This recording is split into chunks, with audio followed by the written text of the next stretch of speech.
Prise 5. C'est comme s'il faut que je mette le filtre. Salut à toi mon gars, bienvenue sur cette vidéo.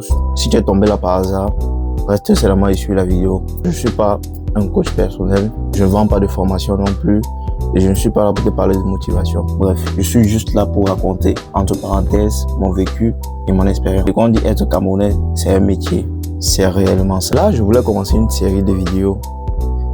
Là, je suis parti du Cameroun et présentement, je suis au Canada. Comment ça fait quand tu voyages? Comment tu te sens? Comment tu te sens quand tu quittes ton pays, quand tu quittes ta famille? Comment tu te sens quand tu arrives dans un nouveau pays où tu ne connais pas les côtes, où tu ne connais pas comment ça se passe? Parce que personne n'en parle réellement. Bref, j'aimerais parler de ça. Là, on va commencer par la première vidéo. Qu'est-ce que ça fait quand tu fais rien que ton passeport? Déjà, rien que ton passeport. Il faut savoir qu'il y a beaucoup de personnes qui rêvent voyager ou bien qui ont un projet de voyage. C'est le parcours du combattant. Moi, je suis né à Douala, j'ai grandi à Douala. Donc, j'ai fait forcément mon passeport à Douala. À l'époque où je faisais mon passeport, si je me souviens bien, c'était déjà numérisé. Donc, tu faisais ton pré-enrôlement en ligne avant d'aller au rendez-vous.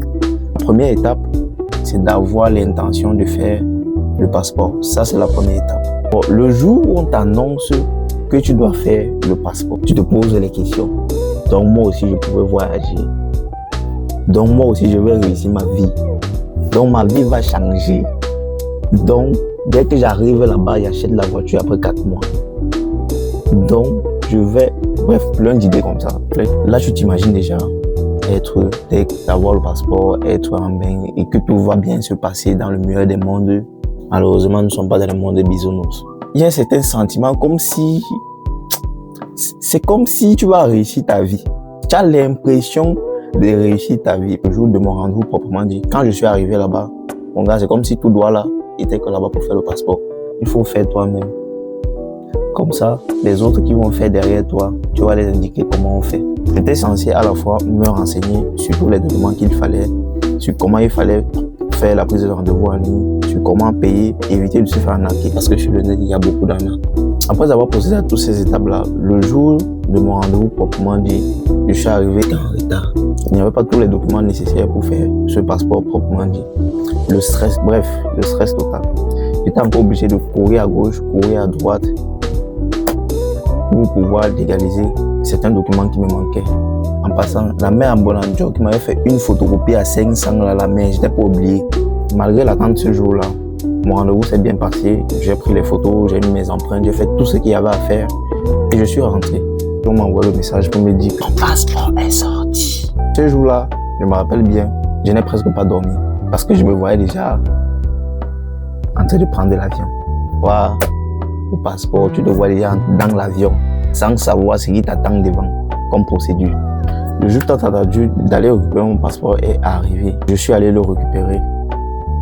En route, pour moi, ce soir-là, tout le monde était suspect. Alors pour moi, le passeport représentait à ce moment-là toute ma réussite, tout mon avenir, en bref. Si on me l'arrachait, j'étais foutu. Tous mes rêves au sol. Et pour ceux qui ne savent pas, rien que le fait d'avoir un passeport bouleverse toute ta vie. Parce que tu te dis que hier, déjà, si tu es déjà en train de faire une activité, tu te dis que tu as un projet de voyage. Et si dans cette activité-là, tu veux évidemment investir pour évoluer, il y aura toujours cette idée que tu as un passeport à côté. Donc, si tu investis dans ton business là, et puis le lendemain, tu es amené à partir, qu'est-ce que tu vas faire de ce business là? Donc, à un moment, ça te ralentit beaucoup dans tous tes projets. Et je dis même tous les projets, dans tous les sens. Donc, à la fois, tu dois t'adapter à ce que tu fais présentement et à ton projet de voyage à venir. Si tu continues l'aventure. Ça, c'est tout pour l'épisode 1. Rendez-vous à la prochaine vidéo pour l'épisode 2.